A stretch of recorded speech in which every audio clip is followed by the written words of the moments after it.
I'm Rip Esselstyn, and you're listening to the Plant Strong podcast. Hello, Plant Strong lovers. It's Valentine's season, and while love is in the air, I also know that many of you out there are suffering from a broken heart. And I'm not necessarily talking about a lost love here. I'm talking about those everyday stressors of life that lead to heart disease, anxiety, and depression. Well, today our Cupid comes in the form of Dr. Columbus Batiste, and he's going to share why it's okay for you to get selfish with your health. We're going to have this uplifting conversation right after these words from Plant Strong. Not only does February happen to be the month of my birthday, it is also Heart Healthy Month, and there's no better time to fortify that awesome, incredible heart of yours. At Plant Strong, we're all about building a fortress against all the ultra-processed foods that are out there, starting with what's in your pantry. Now, in honor of Heart Month, we're giving you, podcast listeners, an exclusive 10% discount on your next order from Plant Strong Foods. Stock up on wholesome, nutrient-dense staples that are free from oil, refined sugars, and all the excessive salt. Just use the code PODCAST10 at checkout and take the next step in protecting your health with foods that truly love your heart. Just go to plantstrong.com and make it happen. Attention healthcare providers and health enthusiasts.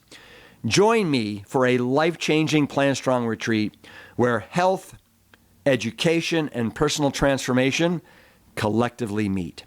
I am thrilled to announce that our 2025 retreats are now approved for continuing education credits for physicians, physician assistants, nurse practitioners, and nurses. Immerse yourself in the healing beauty of Sedona, Arizona, or Black Mountain, North Carolina, while discovering how the power of a whole food, Plant Strong lifestyle can transform lives, including your patients and your own. Learn from leading experts in plant-based nutrition. Earn continuing education credits in a breathtaking setting. Experience workshops, delicious plant-based meals, and a supportive community. Whether you're a healthcare provider seeking professional growth or someone who's passionate about protecting your health, this retreat is the perfect opportunity to recharge and reimagine what's possible. Don't miss this chance to elevate your health and your practice at Plant Strong Retreats.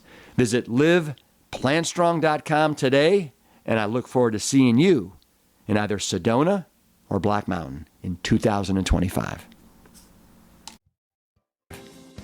Dr. Columbus Batiste, welcome back to the Plant Strong podcast. It's a pleasure to have you.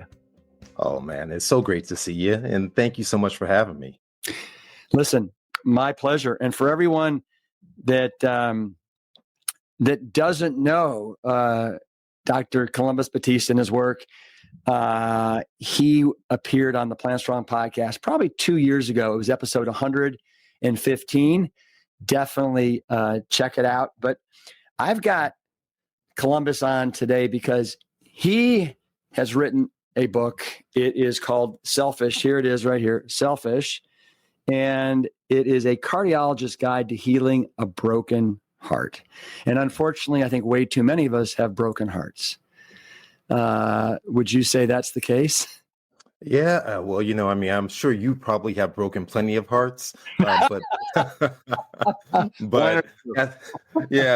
not the type of broken heart I'm talking about. Not exactly. But yeah, no, we do. We're under so much strain, and that way of describing what transpires when it comes to this cardiovascular occurrence from intense stress. It's so profound. It was something that I wasn't taught in med school, but it's something that really kind of came out as my career evolved and I started seeing more and more and more of it in my patients. Yeah. So I want to definitely dig into the 7 pillars around living a selfish lifestyle and how it can help heal a broken heart. But before we do, let's dive into a little bit about your background, because I think it's really important that people understand who you are and kind of what makes you so unique and special. And for starters, you grew up in LA, in Camden, right? And let me just say at the top of this, how my heart goes out to everybody in LA and the tragedy that just happened. How are you and your family doing right now? Yeah, no, well, first, thank you. And I agree. Our hearts and prayers go out to everyone inside of Southern California who's been suffering. But even more importantly, I think it's a moment of gratitude. And we'll talk about this to all those frontline workers, to our firefighters, to the police officers, to those who have volunteered their time, their energy, their resources in order to help begin the process of rebuilding. And that's so powerful. But, thankfully, my family is safe. But I have had friends who've lost their homes. I've had colleagues who've been displaced. And so this is real. It hits home significantly as it relates to what's transpired. Mm-hmm. And you were talking before we kind of went live here about there's going to be some cardiovascular implications, ripple effect because of these fires. Can you talk a little bit about that? Yeah, I think we get lost in the whole issue of fires and the wildfires, and we think, okay, you know what? There's destruction of property, but it moves beyond the destruction of property. Obviously, there's an emotional loss. For many people, they lose valuables that are not. You can't put a monetary value on it. So that's one aspect of the stress that happens from there. But what lingers really is the toxic fumes. After the smoke has cleared, after the ash is gone, it still persists because these wildfires, studies have shown, are about 10 times more toxic than your standard fossil fuel pollution. Now, why that's so important, you can imagine you're melting in all this technology, the computers, the lights, and you have all these heavy metals that are aerosolized. You have these volatile organic compounds. You have these polyaromatic hydrocarbons that are there. And what they do is they attack the lining of the vessels, the endothelium. And they become so refined. They call it particular matter 2.5 micrometers, right? So the PM 2.5, it's so small, it can bypass your lungs' defenses and it can enter into your bloodstream. And so it's crazy that they've done studies looking at fires and so forth and the reverberations that literally 1, 2, 3 years, up to 30% of individuals are still suffering with symptoms related to smoke inhalation. And so these things can be triggered, they become embedded into your home. They can be embedded. So the cleanup becomes important. Protecting yourself becomes important with the appropriate gear, right? We have to gear up in terms of masks, and then we have to take care of ourselves, which is what you and I promote on a regular basis. Is so vitally important for kind of saving our hearts, even after the loss of our property and our valuables. What's the what's the vibe there? Is it hopeful? Is it positive? Is it just one of despair? I mean, can you put your finger on the pulse? Yeah, it's hard to place a finger on the pulse. So thankfully, I'm not in the midst. I'm not in the proverbial fire of it in the centerpiece. But I would imagine, like anything else, there's the stages of grief, the stages of loss, the denial, the anger, the bargaining, all these stages, they're going to take place. And this cleanup is going to take years. So, I think one of the differences when we look at the fires that really struck Northern California several years ago and the fires here is that this is a major metropolitan area and it's expansive. So in terms of rebuilding this, first the cleanup, then the rebuild of it, this is literally going to take years. And then you mirror on top of this that Los Angeles has, guess what Los Angeles is going to have in the next 4 years? Oh my God. Yeah. Yeah. Right. So now you have this pressure to rebuild while you're building the infrastructure to welcome the world into this part of the country. And so there's going to have to be a outpouring, not only of love and support, of resources, of time, of energy, that's going to be so expansive. And I'm concerned really about the health during this period of time. And that's why, I've gone on and I've spoken about some of the things that I've researched as it pertains to the impact of the cleanup. And I mean, I'm speaking to a firefighter, so about all of the impact of some of this and what it can have on you. Thanks for talking about that a little bit before we talk about a healthy heart. So for your background, you're an interventional cardiologist. You refer to that as a plumber for the heart, which I love that analogy. But will you let the audience know what exactly does an interventional cardiologist do? Yeah. So there's multiple types of cardiologists, and I love trying to break things down a little bit simply. So you have what I call your general contractor. They take care of a little bit of everything. That's a general cardiologist. Then you have your electricians of the heart, and they're really dealing with all the electrical circuitry, the arrhythmias, the palpitations, the need for pacemakers and defibrillators. Then you have your body and fender guys. These are our heart failure specialists. When the heart becomes too stiff or too weak, that they really work to try and restore the normal function of the heart. And then you have guys like me that dig down and get dirty with the plumbing issues. When we've all had plumbing issues, when sinks clog up and everything of that sort, the hair, the gunk, the metal. And so our job is to go in the throes of an acute heart attack and restore blood flow. And so that's what I was trained to do, was to go in and restore the blood flow through the application of either stents and or referring for open heart surgery. Now, our field has evolved to also replacing what I call the doors, called heart valves, that allow blood to flow in directions that we now can do that through the groin and through other access points, and saving individuals from that.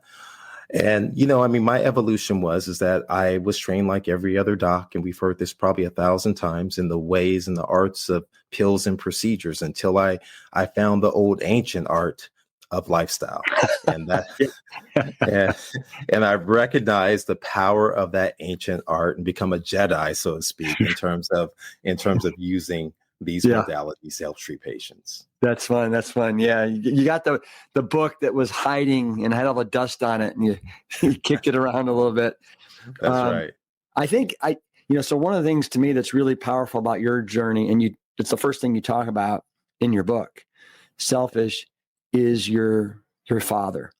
And basically you watching your father, suffer and die way before he should have, from complications from diabetes, right?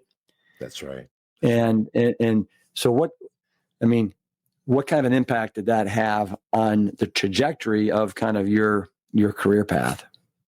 Oh, that had everything to do with the way my path kind of took forward. I mean, my mom is still here with me, and she turns 90 this year, and she's great, and I love her. And I always have to acknowledge her because I talk about my dad so much, but she's really been a rock in my life.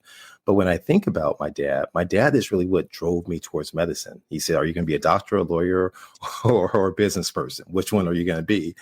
And, he was one of the driving forces for me to get into medicine.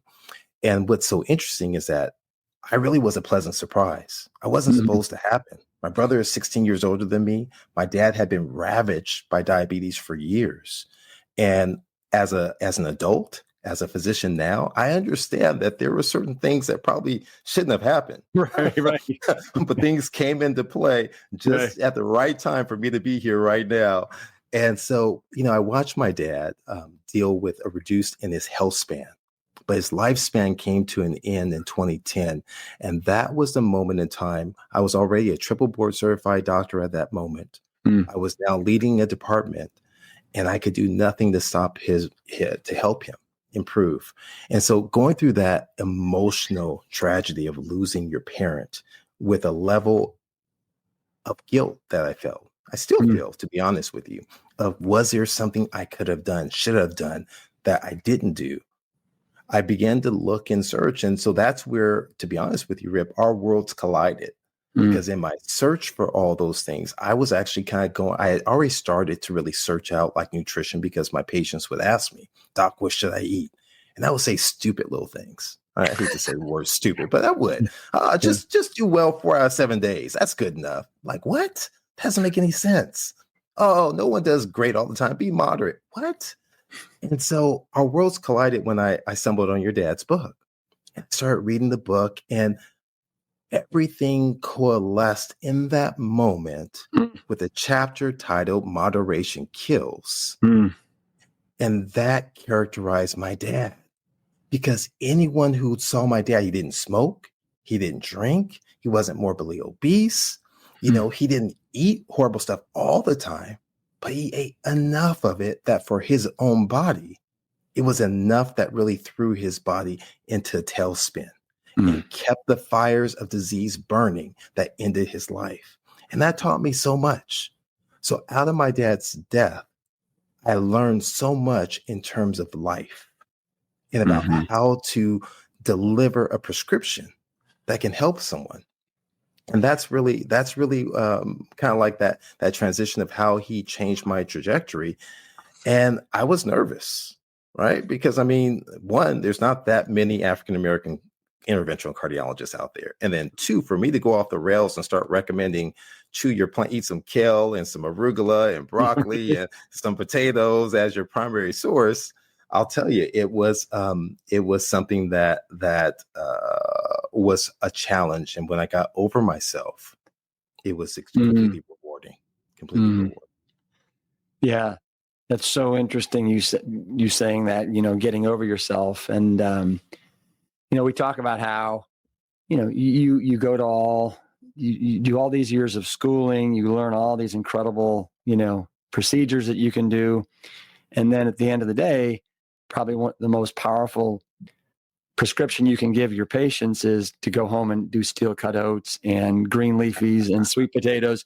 And in some ways that kind of might feel like it kind of undermines everything that you've learned a little bit, to go back to that kind of the basics. So I think that says just volumes about you as a human being and being able to get over yourself and move forward in a way that's best for your patients. Right. Yeah. Well, it's sort of a penance. And if we really dig into it, there is a lot of science. There's tremendous science behind it. So, and there are pharmacodynamics. There is a pathophys of how these foods really work to our benefit. And so I think the issue is an absence of understanding. Mm-hmm. And whenever there's a gap or an absence of understanding, there's an immediate sense of fear. And there's an immediate sense of okay, this can't be true.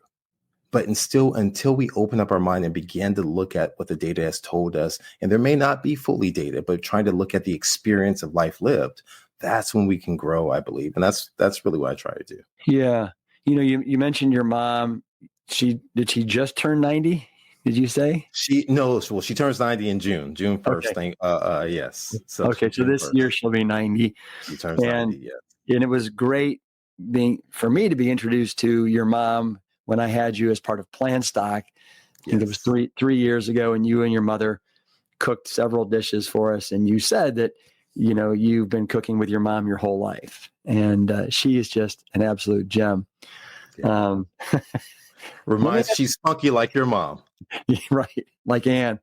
How old was your father when he died? My dad was 78. So from a year chronological perspective, someone might say, well, that was a life well lived.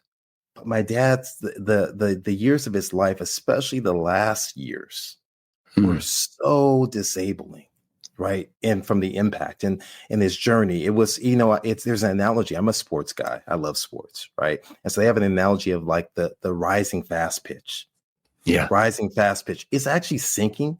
But to the eye and the perception, you can't tell that ball is going down. That's what I want. I want that to be my journey, right? Where it's like, okay, yeah, I may be shaped. Things aren't quite the same, but you know what? I'm improving, and you can't really tell. That wasn't my dad's journey. My dad's journey was more of a steeper decline that was there, and that's the part that's tragic. Yeah. Well, yeah. No, the reason I ask is because my father's father. And my dad has just turned 91 in December, but my father's father died of complications of type 2 diabetes and prostate cancer at 72. Like way, way, way too early. And so these wonderful, wonderful men just kind of dying before they're, they need to. Tragic. So let's dive into a second more before we dive into the book, just a little bit more about your background. So you did your training at Loma Linda, right? Which is one of the few, blue zones on planet Earth, according to Dan Buettner. What was that like? Not like you think back then. Gotcha. So one is I received excellent training, clinical training, but nothing at all as it relates to lifestyle. Zero. And so that was a tragedy that I actually didn't know. So in my professional career, or my day job, as I'd like to say, I've helped start up a cardiac rehab program that served over 40,000 patients. And we've gone to Korea, we've adopted technology and so forth. I didn't learn anything about cardiac rehab inside of training. I didn't really get exposed to it. And so that's the power of lifestyle. But with that being said, I had such caring physician mentors. The vibe was one in which it was so embracive for me to learn and to deliver care that I think set the foundation for me to have the ability to learn and expand my horizon. And so for that, I'll always be indebted to Loma Linda. Mm-hmm, mm-hmm. And you're currently at Kaiser Permanente, right? I am. Yeah. And how long have you been with Kaiser? And I know you were born at Kaiser Permanente, isn't that correct? That's right. That's right. In one way or the other for a long time. Yeah. No, I'll tell you, well, one crazy thing, and this is just, I don't know what I think about this whole idea of manifestation, right? I don't know. But what I can tell you is that when I was in college, I said, I want to become the chief of cardiology. I said at UCLA. I didn't become the chief of cardiology at UCLA, but I became the chief of cardiology at Kaiser Permanente inside of my medical center. And then subsequently, I oversee Southern California program in my current role right now for cardiovascular services, that is. And, it's been an honor. It's been a blessing to practice in an organization that is, at the end of the day, is centered on trying to make patients better and healthier. Now, what's so interesting is that it's comprised of humans, which means it's going to be an imperfect system. But on Earth, I think it's about as close conceptually as you can come to the way in which healthcare should be delivered, and which is predicated upon doing the right thing. Blending of technology, blending in the personalized touch, that's there. So everyone has a different experience, but it's been an honor to practice there. How long have you been the chief of cardiology at Kaiser? I served in a role of 12 years locally, and I've been 3 years in my current role as overseeing the regional program. And how do your peers view and react to your preventative oriented slant? At first, and I'll tell you, that's a great question, because that was one of the limiting factors I was concerned about. But locally, it was so interesting that my colleagues started saying, I don't know much about nutrition, but you can check out Dr. Batiste and his program or whatever. And they would start to refer people to me into my program. On a large scale, I would have individuals who slowly have started to creep in as they would make their little jokes, and I make my jokes right back. Sure. I started kind of shifting. And so all of a sudden now they're like, hey, Columbus, I have a black bean burger. I was like, oh, look at you. Look at you have the black bean burger for lunch. I was like, I'm proud of you. I was like, come on. So it's become more of from like a little bit of like turning the nose up to then joking to now starting to transition slowly and recognizing the power of medicine. And I won't take credit for that. I think what happened is the grassroots efforts of everyone out there promoting the values and benefits that docs have to sit up and listen and start to pay attention to some of the important aspects. But there's a lot of work that needs to be done. There still is. There's a lot of work that has to be done. Yeah. Well, speaking of a lot of work, I know a lot of work went into this new book of yours, right? Selfish. Yes. You're a busy doc. You are health, the Heart Healthy Doc. Why in the world? How did you make time to write a book, and what was it that drove you to write the book? Wow.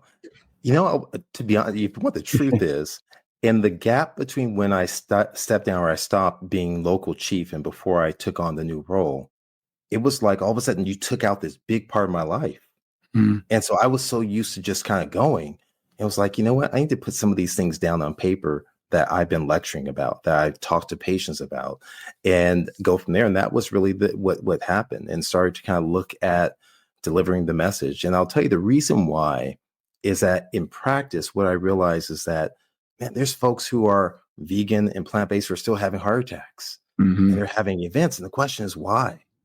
It's the level of stress and the absence of true components that can build us together. And I believe that life is like a recipe. Yeah, the central part of it may be whatever the central part of that recipe may be: flour, it could be the eggplant, it could be the cauliflower, but it's added together by other components, the spices, the this, the that, the other, the vegetable broth, all build it together. And so that's how I see the idea of selfish. The central piece is the F in food: real food, whole food, plant-rich food that nourishes your soul, but is bolstered on each end by the other components. And that's what led to me really writing the book and trying to, as a message to my patients, and a message of hope, it's the collective aggregate of our experiences. And food is a central component, but it's not the only one. No, you've made that abundantly clear in this book. And do you have a stack of 500 of these in your office, and do you hand one out to every one of your patients and say, read this, just to kind of bolster everything we've talked about here today? I don't have a stack of 500 of them, but ironically, my time with patients is somewhat limited in that I only see them in the cath lab, which I think is a vitally important period of time. And the rest of my time is completely administrative there. But I have had colleagues who have thankfully have been very supportive of the book, and they have told patients about it. And okay. Yeah. Well, you should definitely make sure every one of your patients gets a copy of these. So let's dive into selfish. And one of the things that I think is so special and endearing about this book is not only the science that you share under each one of these 7 pillars, but also the stories that you tell that connect it right back to you and your family, your father, your mother, your brothers and sisters, and then to a patient called Angie, right? Yeah. That is kind of you're walking her through, and us through this all together. And so it's done really, really well. But why don't we start at the top? And I know that this is a super important part of who you are and your life and your upbringing, and that is spirituality. So talk to me about that.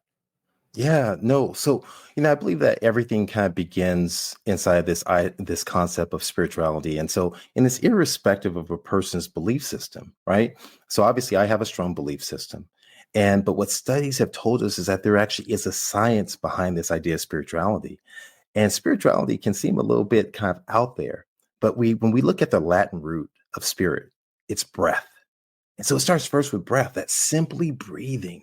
And we look at how selfish can cure a stressed and broken heart. And that's really how I walk folks through each and every component. So when we look at the aspect of stress, we understand that what begins to happen when we meditate or pray, or we have moments of mindfulness, is that it accentuates our prefrontal cortex.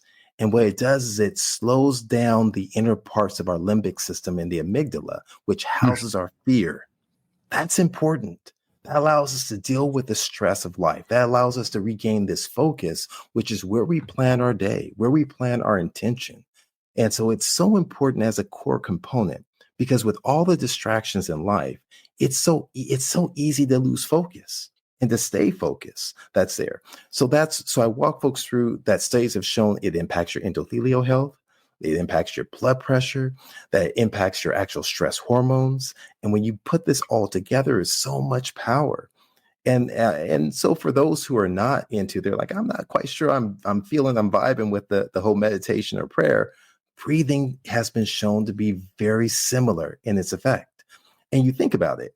I know this. I started watching myself doing procedures in a Mm. hairy situation with patients who are not doing well on the table. And I'm inadvertently holding my breath, Hmm. or I'm having shallow breathing. I mean, I'm not physically holding my breath, but I'm not taking a nice deep breath. And we do that so commonly when we're stressed and we're building up toxins. And when we breathe out, we actually activate the parasympathetic tone, which helps relax. Hmm. And so there's actually science of pathophysiology, the science of the heart and the vascular system. We look at things like heart rate variability. We look at the beat to beat variability. We understand what begins to happen as a metric of stress and its impact on our body from the autonomic nervous system, the sympathetic and parasympathetic. And so that's why spirituality is essential. It's essential for your cardiovascular health, for your stress, and it can help give you purpose, a sense of purpose as well. And so for somebody that doesn't feel like they have a spiritual connection, Mm-hmm. where do you start? Just kind of focus on your breathing, or where do you? Yeah, that's the easiest way, is that just breathing, right? So you don't have to necessarily have a belief system that is the same as everyone else, but start with breathing. The second thing you can do, the calming effect of nature and green space. It's so powerful. Sometimes people feel a sense of calm inside when they're outdoors, inside a green space. There's so many people, especially in the city, who don't have access to green space with trees. It's so hilarious. I'm a sports guy, so I was watching these sports podcasters, and they were talking about there were some basketball players, and they were talking about going to the home of an actor, musician. And he's like, man, I walked there. It was like I was in heaven. Yet all these open fields of lawns and trees. I didn't grow up like that. I didn't know anything about it. And it had me dying laughing, because I was thinking, I didn't grow up like that either. But I live in a place in which it's very green, or I should say there's plentiful amounts of trees and there's parks. And I enjoy it when I get out, when the air quality is right? Yeah. Going back to the whole fires, and the air quality is right. Got to check that air quality. It's great. It's great. And that's a simple way that anyone can begin the process of that focus of taking time. You go slow to go far. Mm-hmm. And the other thing you talk about, I think this is important, is you say it doesn't have to be about perfection, just start being intentional. That's right. And I think that's nice to have in the back of your mind as you kind of go out and start to become a little more spiritual. Yeah. I mean, and the concept is that your mind's going to wander. It's going to wander. You're going to do things. You're going to say, like, this is boring. This is not doing anything for me. But I actually will take moments, because we make so many decisions throughout the day. We're all under so much large amounts of pressure that when we're not taking moments to allow our brain to really settle down and focus, that leads to this heightened level of persistent stress that's there. And it only is impacting us from a disease perspective. And that's why so many people take it out by like, well, I don't drink, well, I don't smoke, but they're eating these foods, right? And now there's plentiful amounts of these vegan junk foods to fill the void on everything else. And we'll get into that a little bit under F, food. So let's move on to exercise now. I think everybody knows that exercise is good for you, but you really do a nice job in this chapter of tying it into heart health and why exercise should be a foundational practice. And you call it a keystone habit. Yes. It is a building block. When you're moving, all of a sudden you get this sense of clarity that's there. That when you're moving, your body in motion, all of a sudden, not just the clarity, but now your body responds internally in terms of how the heart functions. That's so powerful, not only from the endothelial health, but just from the blood sugar regulation, the inflammation that's there. And here's the misconception. The greatest misconception out there is that you have to run a marathon, that you have to get on your elliptical or your Peloton, and you absolutely don't. You just have to get neat with it. I like to say non-exercise activity thermogenesis. That Okay. means I'm standing, I'm walking, I'm moving, I'm fidgeting, I'm taking the laundry and I'm picking up that basket. I'm climbing the stairs. I'm parking further away. I'm doing all these simple things throughout my day. That's allowing me and keeping my body in motion because our life has transformed over the years. We aren't out there tilling the ground, most of us, right? So that means Yeah. we have to be very intentional with our efforts in order to do it. That's why I'm all tracked up. I have my different rings, my watch, all these things like that. So in that way, it tracks my activity. I know exactly. Is it time to stand, move? How am I doing? What's my response like? But it's powerful. So give me an example, like with all your, your rings and tracking devices. Do you try not to sit for more than, I don't know, an hour at a time before you stand? And how many steps are you trying to get a day? Are you tracking that? So I do, apart from doing these sorts of things where I'm actually on camera, I actually have a standing desk in my office at work. At home, I have a configuration, I forget what you call it, that allows my laptop to go at eye level. I have a desk for my treadmill. So when I'm not having to actively lead my meetings, I will actually go and walk on the treadmill while I'm taking my meetings too as well. So I'm very intentional about it because I understand the benefits of it.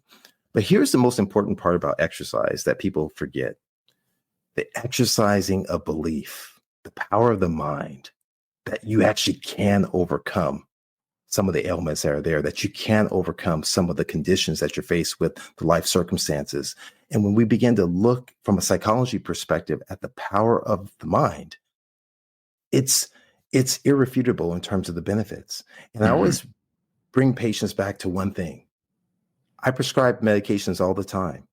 Those medications are tested against what? Placebo, right? Mm-hmm.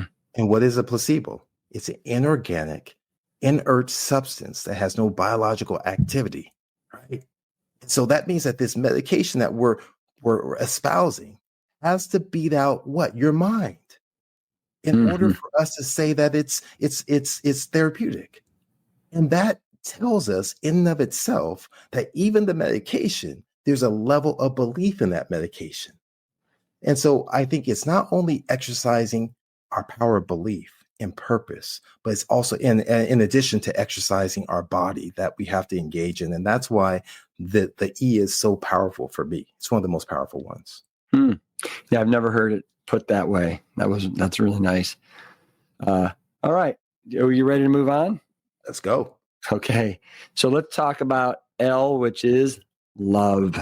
Love's pretty powerful. Yes, it is.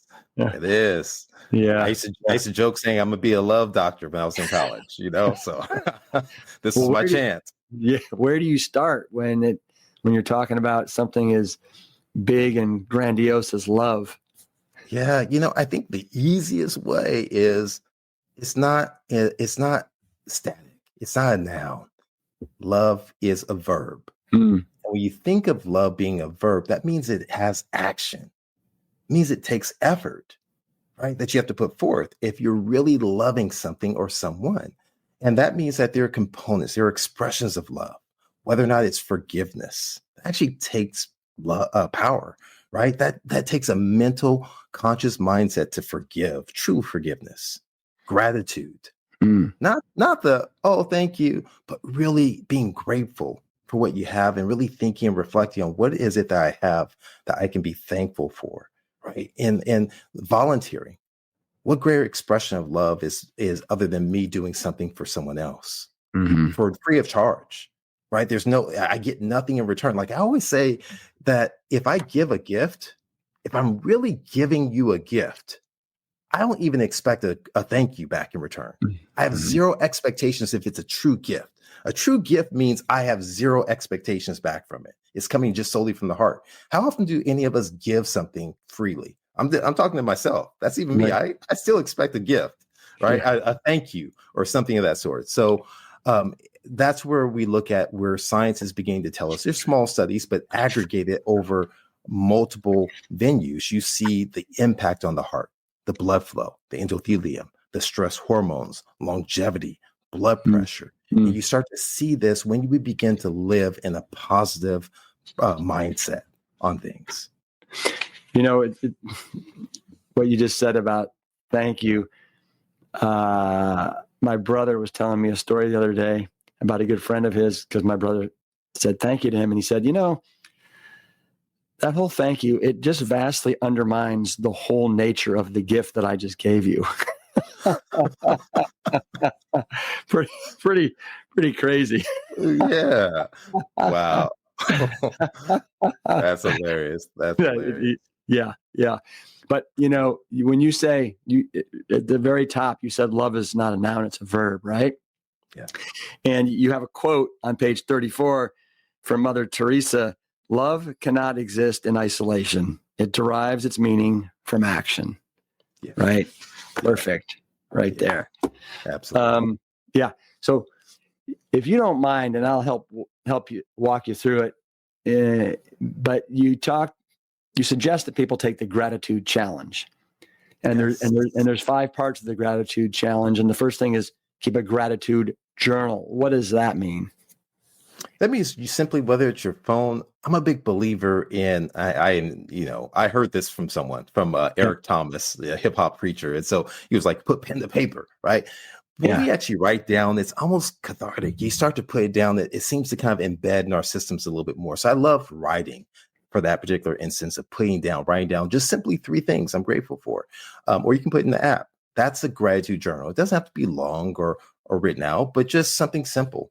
I had green lights today. You know what? The person smiled at me. They held the door. Hey, you know what? It was sunny.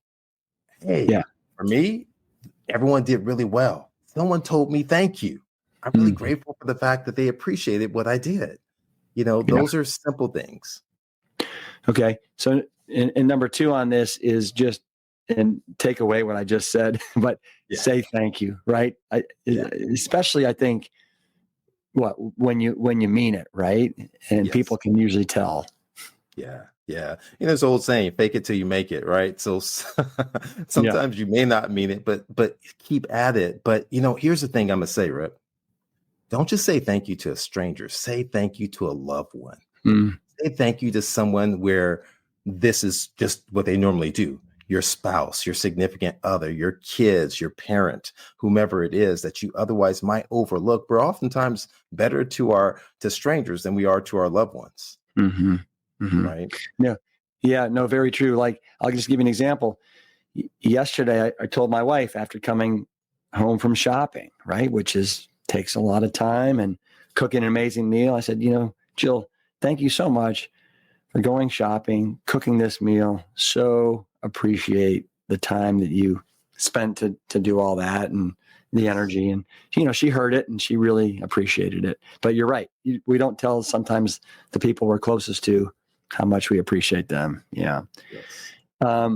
Now, random acts of kindness you have on the list. Yes.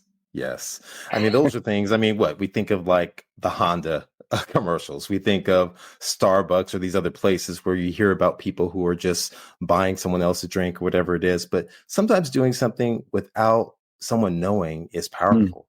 It could be taking care of a grocery for someone. It could be something very simple that you're just saying someone a thank you note, or you notice that they're having a hard day, and you bring them something. Those are, whatever that simple act of kindness. It doesn't have to be grandiose.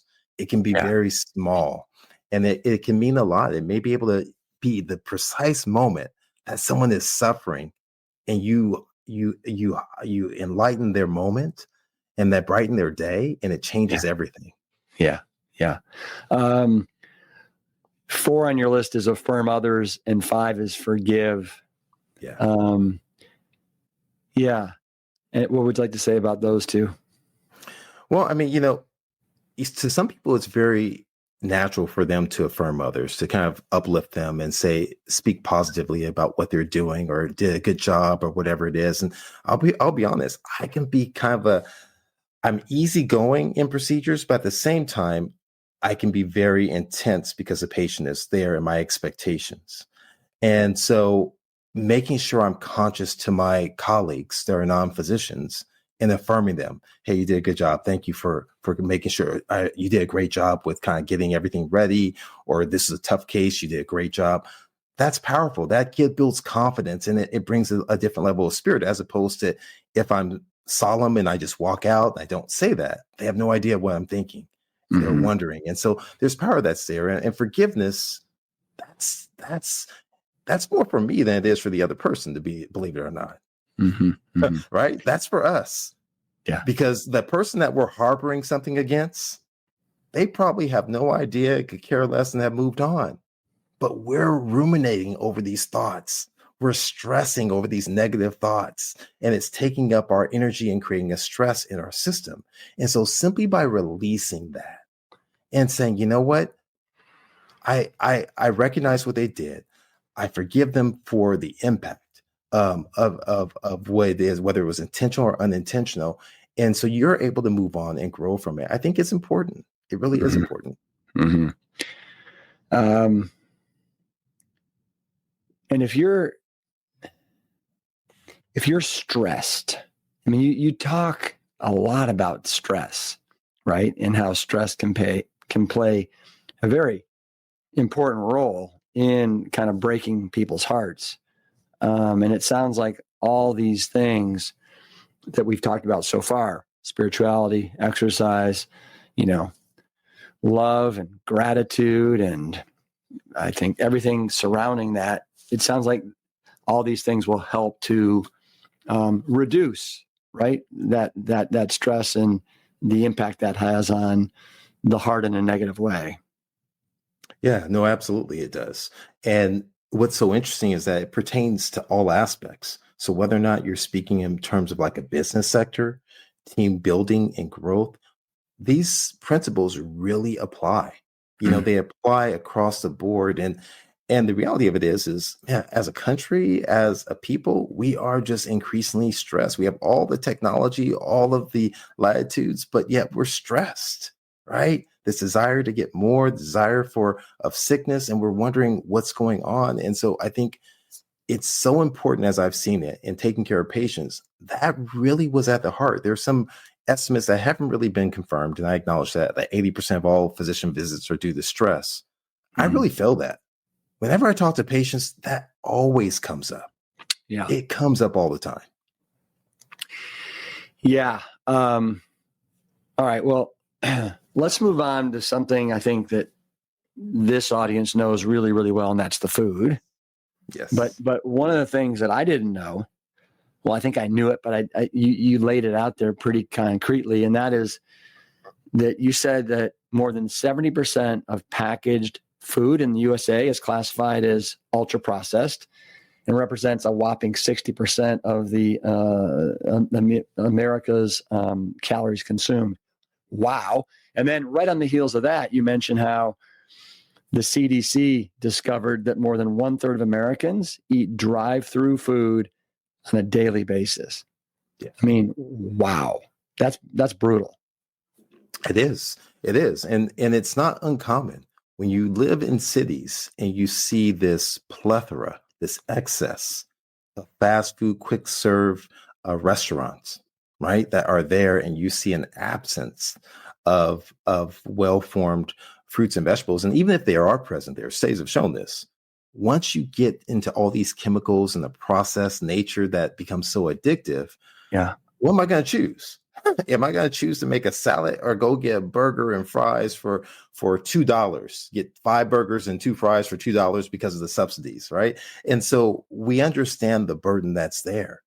And because it immediately acts as a stress reliever for people as they're eating these ultra processed foods, but it's not sustained, which means it becomes addictive and they're going back for more and more and more. I'm not telling you or your audience anything that you don't know, but that's why we're seeing increased research that points to the consumption of these foods with even stress and depression and mental illness that's there. We're seeing this relationship as we're thrown off with all of the chemical toxins that are banned in other countries but allowed inside of our country, and that's problematic. Yeah. You also talk about, obviously, we just talked about a lot of stress on people's hearts, but you also talk about nutritional stress. And I think when you're eating this way, it unloads a certain nutritional stress on our body, and it decreases our resiliency. And I never kind of equated it like that, and so I found that to be really kind of eye-opening. Yeah, I mean, everything we're doing is either adding to our resiliency or adding to our stress, including the foods we eat. Yeah. And these foods, although we're thinking that they're restoring us in terms of our mindset and we're driven towards it, it's actually not. It's draining it through oxidative stress. Advanced, I can call out 1,000 pathways and how it's harming our vasculature and our mental health. But the true answer is, what I ask patients in not clinic anymore, but inside the cath lab, tell me what you eat for your health. And they're always baffled. Huh? What do you mean? I said, well, tell me what you eat for your health. And they pause, and you will be amazed at the answers that start to come out their mouth. I said, well, it's not that. I mean, tell me what's healthy that you're eating. And they, well, I'm working on it. And so I said, the question is, are you eating more foods that are not healthy for you or that are healthy for you? And how can we move and change the tide? Because we're feeding our body. We're building in our resiliency. And your bank account's drained right now. And your body's trying to write checks it can't cash. And that's the problem. So, it's interesting conceptually in terms of a person's perspective. And I understand food is culture. It's family. It's passion. It's more than just medicine. But what I tell people is that if I place you in an environment for a long period of time, that will automatically become your culture. Well, it's somewhat of a facade. I said, you can build a new culture. You can build a new you and a new family for you based upon the choices that you make that can have reverberations generations to come. What would you say, Columbus, is the demographic of your patients? Gosh, well, it's predominantly Caucasian. I probably would say in my practice, Hispanic would be next, and then African American and Asian would probably be a tiered order of individuals that I see where I currently practice in the cath lab. That's in the clinical setting. In the community, where I do a lot of work through my nonprofit, we tend to take care of a large percentage of Black and Brown communities, and really kind of digging in and going in the heart of where there's so much despair. And are they receptive to the message? They are, because I don't approach it from a perspective of all or none, nor of completely vilification of what they're doing, but really from a perspective of knowledge and trying to pretend health literacy. Right? And health literacy doesn't mean they're illiterate, but it means that if I were to go inside anyone's business and I'm not familiar with it, I'm illiterate to what they're talking about unless it's explained in simple terms that I can understand. And that's what my passion is trying to break down information in a way that's palatable, bite-sized, and get people to begin the movement. Yes, I would love all or none, but I recognize, especially in many of these communities where there's such a long history, they're not going to go all or none, but they're going to take small steps. They potentially will make small steps with the right guidance. And so that's the approach I take. And then some individuals who are willing, we go 100, 120%, and we go all in. Yeah. Food is tricky. It is. It is. It is. Yeah. You're not going to get here's the balance. And I recognize this. You're not getting all the benefits you need or will see if you only take incremental steps. Yeah. But at the same point in time, that balance of how do I get someone who's used to eating fast food? The highest consumers of fast food are African-American women. And we know that in many instances, women are set the foundation on the table for their entire family. So now we have this whole generation. We have this whole mindset and culture that's built. So shifting that takes time, and that takes effort. That's there, and a willingness to undergo it. And so we begin that process, and we have those conversations. And so I'm proverbially fishing when I go out into these communities. I'm not going to folks who are seeking me out, not typically in the community like that. Those who may go to a lecture are perhaps seeking out, but those other than that, They're not. So I'm trying to see, can I change one life?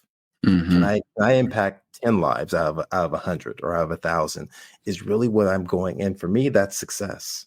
Mm-hmm. And my goal is that if I can get more people to adopt this diet than who adhere to medications, because the adherence for medications is horrible, it's abysmal across the United States, then there's power that's there, right? When you say the adherence to medication is abysmal, like, do you have any numbers, like, to give us an idea? Oh gosh, I want to throw out numbers, but right now I'm blanking on it. But somewhere around that 30 to 40%, we know that adherence after a heart attack to medications is low, and we see as a result of it recurrent heart attacks and strokes. And so I tell people you can't have your proverbial cake and eat it too. You can't have both. You have to choose lifestyle or medications, and sometimes it still requires both. But I say it's a seesaw effect. Those old seesaws. As you go up on the lifestyle, you may be able to completely get off your medications. Now, there's some individuals who won't, and we understand that. And it should not be a scarlet letter placed against you if you have to be on medications. But are you doing everything you need to do? Are you eating food that's pre-chewed, or are you eating food that you have to chew, right? In terms of processed versus not across the board. And so walking folks through that is so imperative. Mm-hmm. How much of a responsibility do you feel, kind of in the position you're in, knowing what you know, to go out into the brown and the Black communities and share your message as an interventional cardiologist? It's everything. So, I mean, the honest truth is, I'll give you an example of the responsibility I feel, and I think that many people of color may feel. I was watching a TV show. I was waiting to pick my wife up from the airport late last night at 11 o'clock, and I was working all day, and I got tired. And I started watching this silly little show. Not silly show. It was a show on TV. And it was a doctor's show. And I was like, oh, let me take a look at this new show. I'm looking at it. And this African-American intern comes in, and he's carrying himself well. He does well. And he chastises folks who are making fun of this attending who had this tragedy. In my mind, I was happy and proud. And I was like, why are you happy and proud? And I was like, because that's a responsibility to put forth a good foot, to express ourselves, to do right. That's there because of all the other images that are out there. I feel such a tremendous responsibility knowing the fact that so many individuals of color suffer with reversible disease that doesn't have to be there. That we understand the impact of adopting a whole food plant-based lifestyle and the tremendous impact it can have in transforming people, not throughout any stages, but the most important stage when you're working, when you're making money, and to not be disabled. So now you can actually build generational health. You can have retirement. You can get all these things and not die suddenly. That puts your family in despair. That's a responsibility I have to give back to everyone across the board, but I specifically feel inclined towards African-American communities because of the fact that they're so disparate in terms of disease outcomes. But my message, as I say, and all of our message, I always equate it. It's like a superhero movie, right? It's always the good guys versus the bad guys. But guess what? It's framed around Wonder Woman, Batman, Superman, Black Panther, Green Lantern. It's going to capture different people, but the same message applies to everyone. And that's really what my intent is deliver a message of health and wellness and empowerment to everyone. And knowing that the prescription to health is 100%. But even if you start on that direction, you're going to be better off. It may be 1% improved every day instead of 100% after one day. Cumulative, there's power that's there. Incredibly well said. And I love when you said build generational health, and how many families are doing just the opposite of that, right? And that is what a gift to be able to do that. And I'm so grateful for my parents for doing that and instilling that generational health in all of our families. Yes. Powerful. All right, let's move on to I, and the I is intimacy. Yes. And I'll let you say a few words about intimacy before I ask you my next question. Yeah, so intimacy is not what everyone thinks, although that's a major component when it comes to relations between adults, right? I'm Yeah. really talking about relationships that we can become vulnerable, that we Mm. can let down our guard.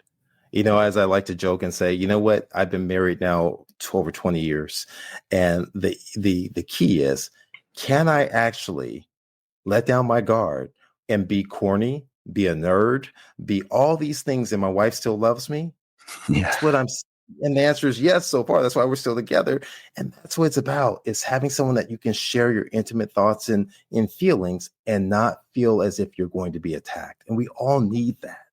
And Mm. that's a part of a larger community. And I'll tell you, Rip, it hit me as I was transitioning out of clinic. And I wonder why patients who are otherwise stable were coming back to see me for an appointment. And all of a Mm. sudden, it struck me, they don't have anyone else. I'm like in a game of like tag. I'm touching home and then I'm going back out. That's what they were doing with me. Mm. I was community. I was their support system. And just to kind of say, hey, am I staying on the straight and narrow? Am I doing what I'm supposed to? What do you think, Doc? Numbers are great, but they had to come back in and see me. We all need somebody, a community to be a Mm. part of, to keep us going and to build. No man's an island, right? And this, or woman, that is. And so it's important. And that's really the power of community that's there in the community. And that's why I love the analogy with trees. And I brought that forth when I read that many years ago. It's Mm-hmm. so powerful. Shared resources, about covering even the big ones that are stronger, still helping the ones that are weaker and don't get the sunlight in the same way. And I think it's so much that we can learn from trees, from other animals and so forth in terms of how we're supposed to live. Yeah. You so you also talk about loneliness, I think, kind of as the antithesis Yes. of intimacy. And you have a story, and I never had known this, about Calvin Coolidge, one of the Yeah. United States presidents, and how after he lost his son, Calvin Coolidge Jr., he just kind of went into a death spiral. Yeah. So yeah, and he couldn't seem to pull himself out of it. Yeah. No, absolutely. And you think of the aggregate nature. He had lost prior family loss, and then he suffered the loss with his son that he felt somehow responsible for. Yeah. Right? And that responsibility, that grief was so tremendous. It's a stress. It's a stress that's there. I mean, everything boils back down to, and it's not like just to kind of highlight this 6-letter word, but the fact that it's so pervasive in all of our aspects of our life. And loneliness, I learned this from my mom, right? Yeah. We're all around as family. After my dad died in 2010, and we're around, she has friends, and she can still feel lonely. She can still feel lonely because she doesn't feel connected in the same way generationally Mm-hmm. with someone that she had lived the majority of her life with. And so that can be imperative for someone to have, once again, individuals. You can feel lonely amidst a group of people. Mm-hmm. And so it's understanding, once again, about the relationships and understanding about having individuals that you're able to bond and connect to on a regular basis. You were just brought up your mom, and I think one of the interesting things is you talked about companion animals, right? And Yes. how your mom Yes. has a dog named Precious, and how Yes. it is absolutely precious to her. And Yes. I think it's important for people to know that I think pets can do an amazing job at helping to alleviate that sense of loneliness, don't you? Oh, absolutely. Precious is amazing. And I'll tell you, that's why you have support animals and the emotional support animals and all of these beings. They actually can raise our oxytocin, Mm. the tend to befriend, which is the antithesis of the stress hormone cascade that can help heal the heart. And there's so much power in the joy that's there when all they want to do is love you. So Mm-hmm. why Precious is so important and powerful for my mom is that my mom may not feel like going outside, but guess what she has to do with Precious? Take her Right. out for a walk, take her out to go pee. Now that she's out there with her dog, guess what she has to do? She has to interact with neighbors who are walking their dogs. And so this whole community begins to happen that's there. The funny part was that we've had my mom participates in our Christmas cards. She lives with me. And we didn't have a picture with Precious this year. So we had several people saying, "Where's Precious?" Car was great, but where's Precious? Because Precious is the family. She's part of the family. Right, right. Let's talk about sleep. And I think we all know sleep's important, but I found it really interesting. You talked about your dad and how your dad, he was what? You said he was like, he was night owl, up a lot. And then during the day, you'd see him working on like a business or something like that. And so it sounds like your dad didn't sleep as much as he probably should have. No, he absolutely did not sleep as much as he should have. He worked night shifts. He was always had this energy. And it's crazy how we start becoming like our parents a little bit. So I get my sleep, but I'm always working on 1,000 things. And I always have 1,000 ideas, just like my dad. But it's so powerful about this idea of sleep. And when I contrast or I look back at my father-in-law, and my father passed away in the same exact year, right? Separated by about 9 months. And my father-in-law struggled with sleep because he worked nights for years and could never get back on a consistent sleep pattern afterwards. And my dad worked nights periodically. And so the same sort of scenario started to happen. And so many people have no choice but to work nights. And so I acknowledge that and I understand from a financial standpoint. But the moments of rest, whether it's naps or taking time away, staycations or vacations, are so important to recharge. And I tell people all the time, and this I think pertains even to like my dad as I look back, is that have you ever tried charging your phone and using it at the same time? It takes forever. It doesn't charge. We oftentimes we say that we're taking a rest and a break, and I'm preaching to myself right now because this is my wife's like, you need to listen. Can you read your book? Because you're not doing what you're supposed to, but it's like taking those moments. And so I have committed my time for my sleep. And that's one of the main reasons why I have these wearables. How much true rest am I getting? And all these things feed into each other. So the mindfulness and meditation helps me when I'm preparing to go to sleep. The exercise prepares my body to get sleep. When I get outside and outdoors in the sunlight and the melatonin, it helps prepare me for sleep.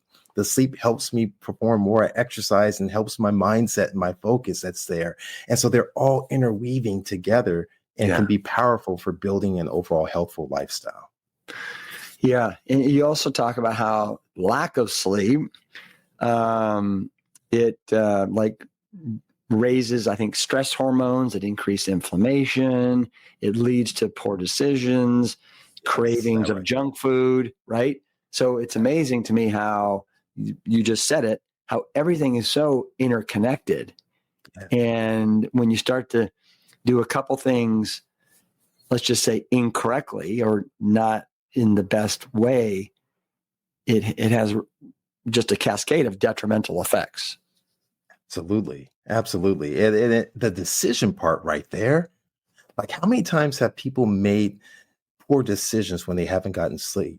And we know the relationship comparison to alcohol consumption and being drunk and inebriated to lack of sleep and decision making. And it's powerful that happens. And I used to, so I think I talk about in the book, and it's shameful, but it was true. And I felt this way even early on. It's like when my daughter was born and my wife was like, can you stay up? I need to get sleep. And I was like, if I don't get sleep, people can die. If you don't get sleep, you may lose $1 million contract. It wasn't my most sensitive moment. And trust me, I have learned the power of asking for forgiveness for the past 20 years since that time.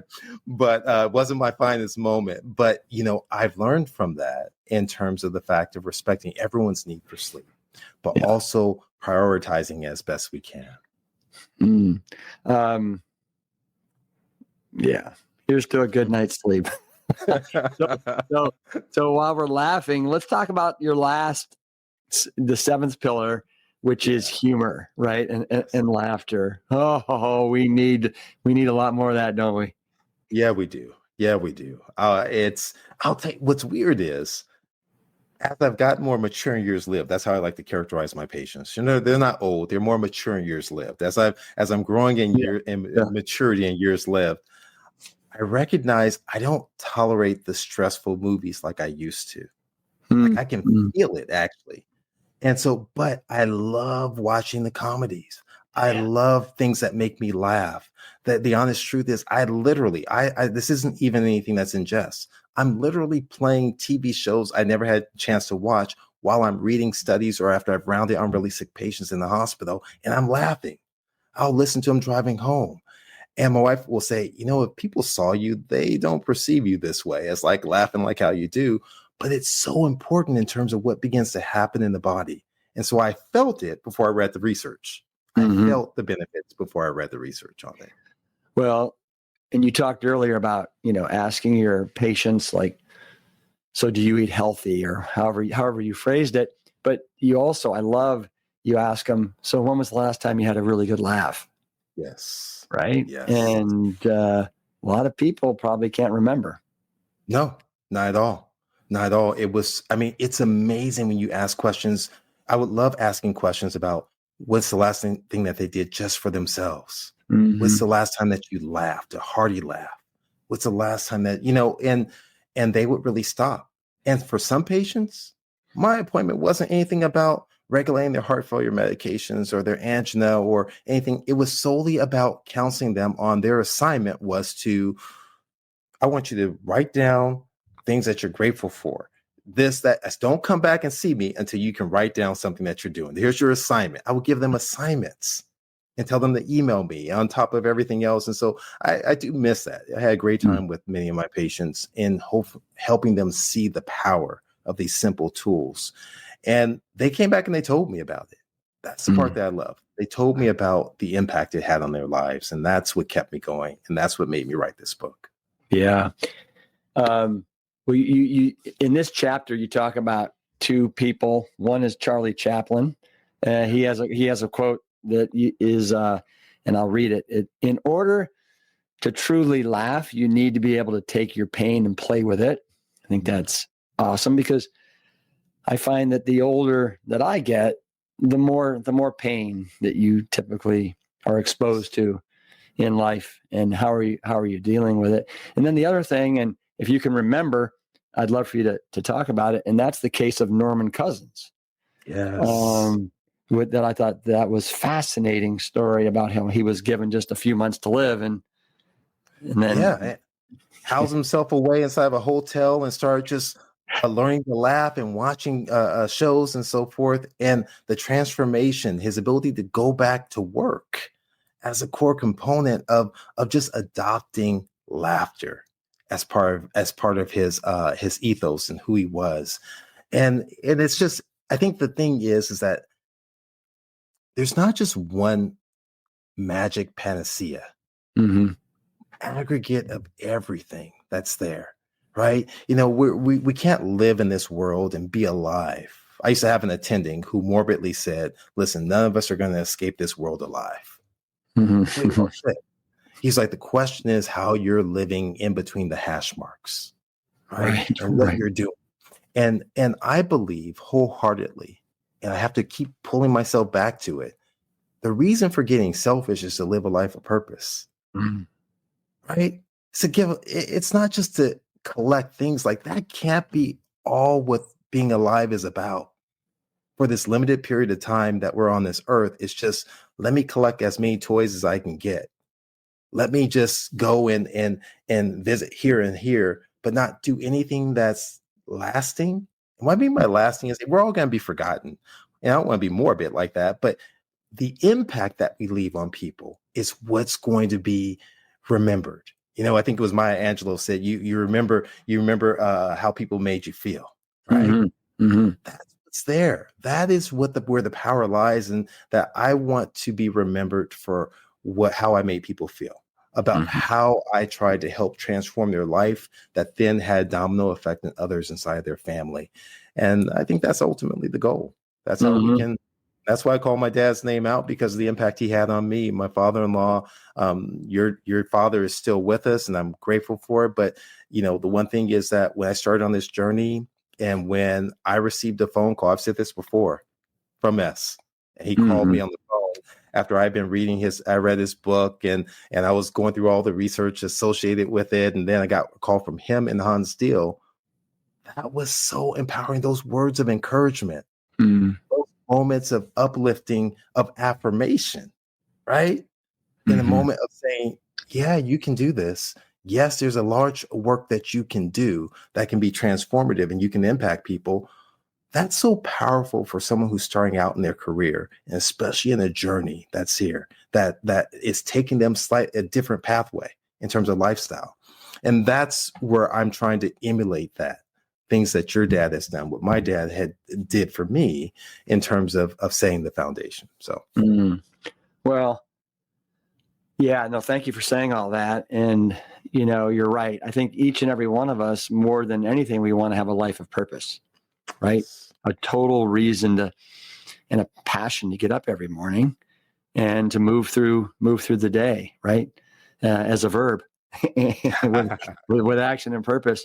What was your father's first name? Columbus. Real? So, really? Okay. Yeah, I didn't know. that's why. So, yes, so they waited until the sixth child to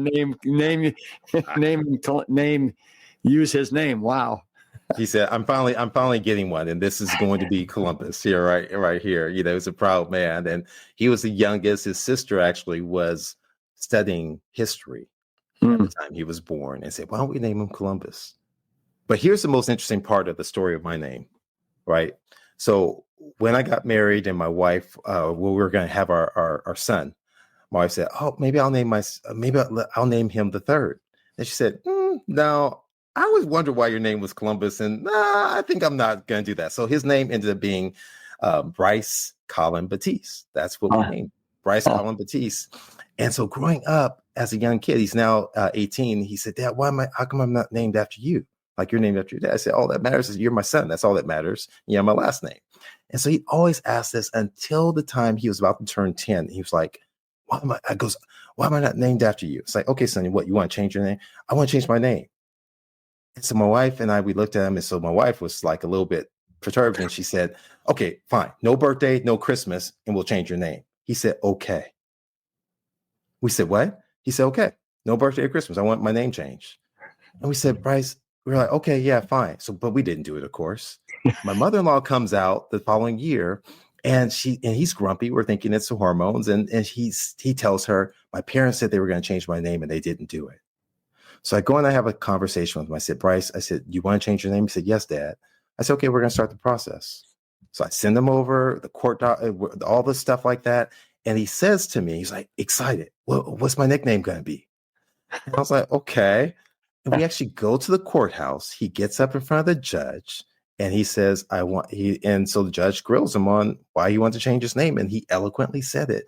And so he changed his name at the age of like 11 to Columbus Dennis Batiste III. And wow, I was just like, okay, what's going to happen? Is he going to get mad at me and then want to shift it back? I mean, what, and I definitely wasn't pushing him because I understand the burden. It's a different name.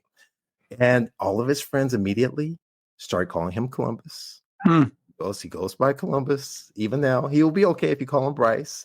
And so I think as I've had time and separation, man, it's been the greatest honor that he's bestowed on me to want to take my name in name of my dad. Although even though I tried to dissuade him in part, not completely, from it, but it was certainly an honor for him to do that.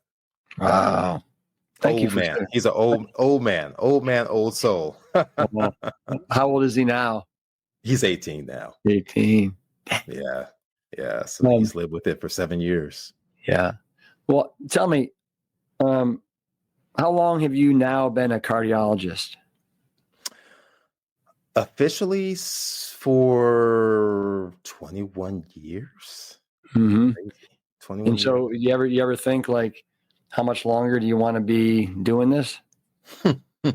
I do. I want to help people move in the right direction more, right? And I can do that in part. Medicine it's been an honorable profession, and it's my dream job, to be honest with you. It's my second dream job. My first dream job would have been like the Lakers announcer, working with Chick Hearn back in the day. That would have been my dream job.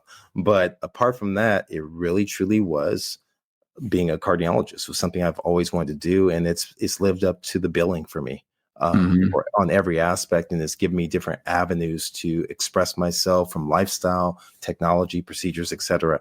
So I'm really grateful for it. I enjoy it, and I just want to continue to be an agent of change, right? And so if that agency of change takes me a slightly different area where I'm still helping folks improve their health, and less of the procedures and so forth, I'm open to it. And so I don't know what the future holds, but I'm definitely at a point in my career where I'm open for redirection in this agency of change. Whereas before I was nose to the grind, building my career, building out aspects of lifestyle, integrating it, all of which are important. Mm. Hopefully that wasn't too political of a question, of an answer, but it was somewhat direct. Yeah. Let me ask you this as we're winding down. And I can't tell you how much I appreciate your time today. So we're in 2025, and it seems like there's a lot of newfangled tests that are out there, meds. Is from your vantage point and what you've seen, are there any tests that you recommend people get? Like, I don't know, this LP little a has been popping up all over the place in the last couple of years that wasn't there 10 years ago. LP, little b. Are there any secret meds that are out there, whether it's a statin or something else that, it has a lot of efficacy that you recommend people be on? Just as we exit, love to get your thoughts on that. No, it's important. That's an important question, important thought. I would expect nothing else from you. I mean, here's the thing. We need to understand our risk that surrounds us. And I think knowing our numbers is quintessentially important in this journey of life. And so whether or not it's our blood pressure, whether or not it's our blood sugar, of having a sense of what our A1C is, specific to the heart, there was a study that was recently published out of New England Journal of Medicine. And although it was looking specifically at women, it pertains to all of us. Apoprotein B, the combination of C-reactive protein, the combination of your small dense LDL as a predictor of future cardiovascular events in women, over 30,000 women. I think that's imperative for us to have a sense of what those numbers are. Now, when you throw in lipoprotein A, when we look at residual risk, so I have begun to order that, although we don't have a treatment that's been shown to not only lower the levels, but to actually decrease events. So there was recent studies that have looked at lowering of lipoprotein A, but not necessarily in terms of, we still need additional studies in terms of reducing events, which is the quintessential. Now, with all that being said, it still gets us back to the same question: is what is the impact of lifestyle in terms of this, the juxtaposition between taking the medication versus not? And that's where I say you have to live the lifestyle, and you have to take it 100% to its prescribed dosing for the medications and for the other aspects, for the food.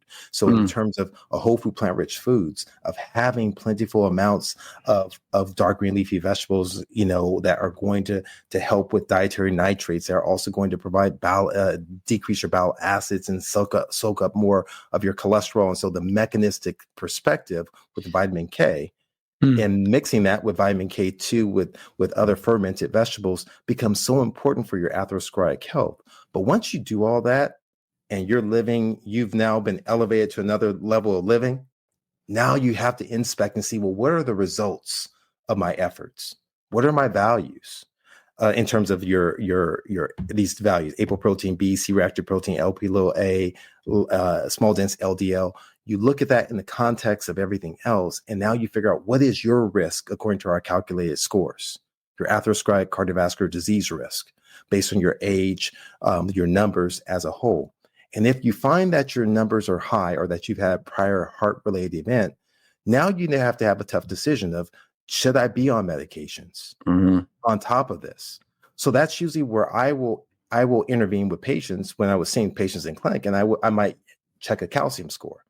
If they're RIP Esselstyn and they're eating extremely well, and their numbers are borderline, and they have questions, and others have said, I'm checking your calcium score. If your calcium score is low, if it's 0, that tells me there's no visible evidence of atherosclerosis combined with your low levels, your low numbers. Your risk is very good, and there may not be a reason for us to go in and put medication on board at all. So there's a sequence, and there actually is a thought process that should be impacted. The problem that's actually inside of guidelines. So I'm not speaking of American College of Lifestyle Medicine guidelines. I'm speaking of American Heart Association, American College of Cardiology guidelines that speak to this process. The problem is doctors ignore one of the top class 1 recommendations, which is lifestyle and nutrition. And we bypass that and jump. So we have to look at everything in the aggregate perspective and making a decision that's personalized for an individual that's best for you and knowing your situation. I was talking to Dr. Robert Osfeld from Montefiore. Yeah, great guy. I'm sure you know Robert. Yes. And he was saying that, like, he likes it at this point. He likes some of his patients to have an LDL that's down there like below 40. I think he was saying, and I was like, "What?" I go, "I've never heard that getting down that low." I mean, and it's hard to get that low, I think, without being on meds. Yeah. So, I mean, do you subscribe to that at all, or have you heard anything about that? So there's data, especially out of the European Society of Cardiology, that's looking at actually 55 and LDL less than 55 and showing a tremendous benefit. Now, of course, those studies were in the context of medications, right? And so reducing that PCSK9 inhibitors and statins and so forth, and reducing that level down. And I think in part, I'm looking at the overall profile and, what their total cholesterol is that close to 150 and below, their triglycerides reflective of the quality of foods that they're eating. And then I'm looking at their LDL, but I'm really digging in. I want to know that in the context of the other markers of inflammation. So that's where the apoprotein B, which is probably a better reflection, and C-reactive protein tells me about the level of inflammation. And so looking at those as a whole gives me a perspective. Now, the vast majority of patients I'm seeing, listen, their numbers are so high. Yeah, they probably do need to be on a statin. And I tell them, it doesn't necessarily have to be a death sentence, that this is forever. But here's the problem, Rip. And this is the part that I think is important for your audience to understand. As a physician, theoretically, I already mentioned that the adherence to medications is variable. But I can at least check in the era of electronic medical records. I know if you've refilled your medications, which implies that you're taking the medication if you're getting it refilled, right? You're not going to just stockpile medications. So that's a fairly rational assumption. I have zero idea if you're adherent to a whole food plant-based diet. I have zero objective data, that is, outside of subjective data. And so as an example, I'll never forget this patient I took care of early on in my career after I transitioned, and he did remarkably. His wife made everything from scratch. He dropped weight, symptoms went away, was doing so wonderfully. Got lost to follow-up. He had multiple tragedies in his life, loss of loved ones and job situation, and he had backtracked on his eating. And now his levels were through the roof high. His numbers were bad. Now, did I put him at risk by allowing him to come off of the medications while he was on the nutrition solely? That left him at risk, whereas he would have some level of protection by being on the medications when he backslid. Now, that's a question that really arises practically from a clinical perspective, is how do you balance that? How much onus falls on the physician versus the patient, the power of informed consent, the empower of the community of support of that reliance. I told you earlier about that touch point of touching back home, almost home base. And so it's not simple. In an ideal world, everyone would start and they wouldn't stop. Yeah. And they'd have the family support to keep moving forward towards greatness and health span. But it's convoluted. So yes, the lower the better. Long-winded way of saying. I agree. Well, I feel like I've been very greedy with you today. We're bumping up at 90 minutes here, but let me just, this for anybody. What's the best way to get this? Can you get this book, Selfish, on Amazon?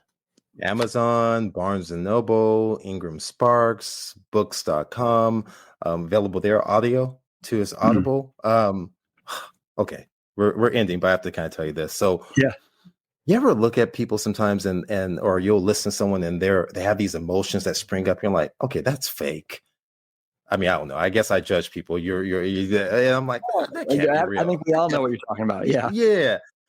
I'll tell you. My wife was like, my cousin does voiceovers and does stuff inside of the industry. So we worked on the book, and had me go into the studio with it and do it. Great time. And we came to a chapter and I was talking about my dad. My wife was like, "Are you gonna be okay?" I was like, "Hey, come on, it's me, right? I'm good. I'm good." I had to stumble and retape multiple times. And I'm like, what on earth is happening to me? This was a long time ago. I'm okay. But every once in a while, the emotions and those unhealed wounds kind of they peek open and they break open and things come out. But yeah, so it's on Audible too as well. So if you hear a little voice crackling around certain points, that was not manufactured or intended at all. Yeah. Well, good for you for reading your book. I still regret that I didn't read my first book, The Engine to Diet. I wish I had. It was a great book. It's great. It's a great book. It's a great book. I still recommend it to patients. Yeah. Well, thanks. But anyway, thank you for today, for sharing with the audience, what's needed to obtain health from a mental, spiritual, and holistic kind of standpoint through your 7 pillars. I think they're all brilliant and wonderful.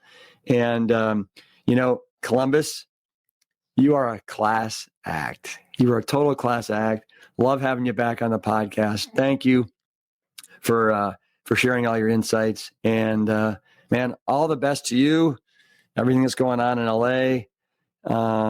And thank you for continuing to do your best to show people the light when it comes to heart health.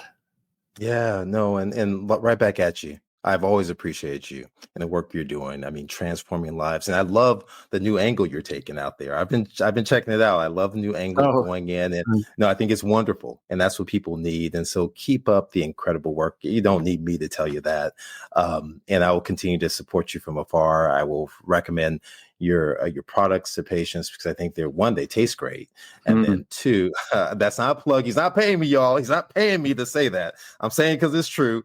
And then 2, because of the healthful benefits of it. So, I mean, your family has a special place in my heart. Your mom, your dad, you. I don't know your sister as well, but I know she has to be amazing as well. But you all hold a special place in my heart, and I speak so highly of you when I meet patients and refer them when they need another voice apart from mine to peer into. I refer them over to you all. Thank you. Hey, will you give me a Plant Strong fist bump on the way out? That's right. Absolutely. Columbus, Plant Strong, my brother. Boom. Love it. All the best. All right. Take care. Yeah. If you're interested in grabbing yourself a copy of Selfish, a cardiologist's guide to healing a broken heart, I'll be sure to put a link on how to purchase in today's show notes. Truly prioritizing your mental, emotional, and physical well-being may be one of the most profound acts of love that you can commit to today and every day. And I can think of no better message for National Heart Health Month. Next week, for the first time to the podcast, I want to welcome Dr. Joel Kahn as we continue to focus on matters of the heart for February. Have a great week. Keep your heart strong and always keep it Plant Strong. The Plant Strong podcast team includes Carrie Barrett, Lori Kordowich, and Amy Mackey. If you like what you hear, do us a favor and share the show with your friends and loved ones. You can always leave a 5-star rating and review on Apple Podcasts or Spotify. And while you're there, make sure to hit that follow button so that you never miss an episode. As always, this and every episode is dedicated to my parents, Dr. Caldwell B. Esselstyn Jr. and Anne Cryle Esselstyn. Thanks so much for listening.